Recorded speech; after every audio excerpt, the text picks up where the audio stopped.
The purpose of this record is to show you how to use your imagination to achieve your every desire. Most men are totally unaware of the creative power of imagination and invariably bow before the dictates of facts and accept life on the basis of the world without. But when you discover this creative power within yourself, you will boldly assert the supremacy of imagination and put all things in subjection to it. When the man speaks of God in man, he's totally unaware that this power called God in man is man's imagination. This is the creative power in man. There is nothing under heaven that is not plastic as potter's clay to the touch of the shaping spirit of imagination. Once a man said to me, "You know, Neville, I love to listen to you talk about imagination. But as I do so, I invariably touch the chair with my fingers and push my feet into the rug just to keep my sense of the reality and the profundity of things." Well, undoubtedly he is still touching the chair with his fingers and pushing his feet into the rug.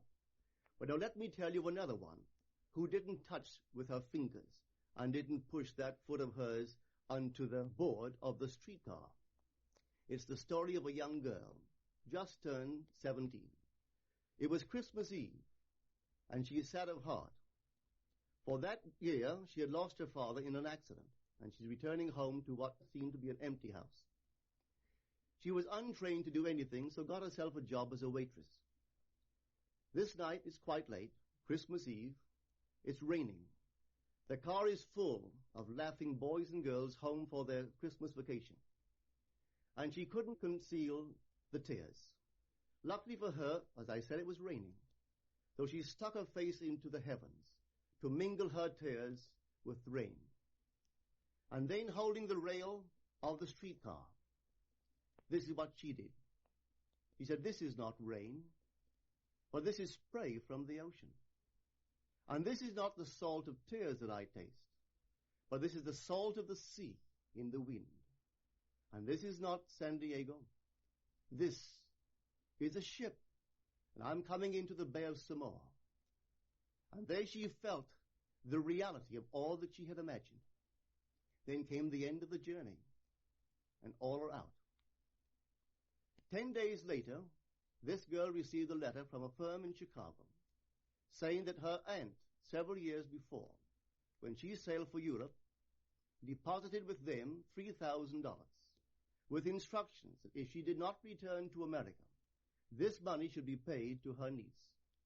They had just received information of the aunt's death and were now acting upon her instructions. 1 month later, this girl sailed for Samoa. As she came into the bay, it was late that night, and there was salt of the sea in the wind. It wasn't raining, but there was spray in the air, and she actually felt what she felt 1 month before, only this time she had realized her objective. Now this whole record is technique. I want to show you today how to put your wonderful imagination right into the feeling of your wish fulfilled, and let it remain there and fall asleep in that state. And I promise you from my own experience, you will realize the state in which you sleep if you could actually feel yourself right into the situation of your fulfilled desire and continue therein until you fall asleep. As you feel yourself right into it, remain in it until you give it all the tones of reality, until you give it all the sensory vividness of reality. As you do it, in that state, quietly fall into sleep. And in a way you will never know, you could never consciously devise the means that will be employed, you will find yourself moving across a series of events leading you towards the objective realization of this state. Now here is a practical technique. The first thing you do, you must know exactly what you want in this world. When you know exactly what you want, make as lifelike a representation as possible of what you would see and what you would touch and what you would do and physically moving in such a state. For example, suppose I wanted a home, but I had no money, but I still know what I want. without taking anything into consideration, I would make as lifelike a representation of the home that I would like, with all the things in it that I would want. And then, this night, as I would go to bed, I would, in a drowsy, sleepy state, the state that borders upon sleep, I would imagine that I am actually in such a house, that were I to step off the bed, I would step upon the floor of that house.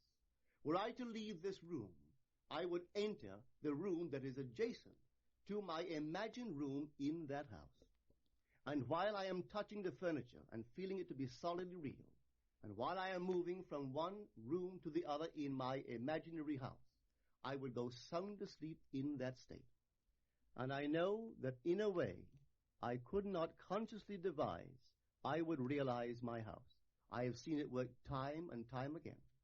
If I wanted promotion in my business, I would ask myself what additional responsibilities would be mine were I to be given this great promotion. What would I do? What would I say? What would I see? How would I act? And then in my imagination, I would begin to see and touch and do and act as I would outwardly see and touch and act were I in that position.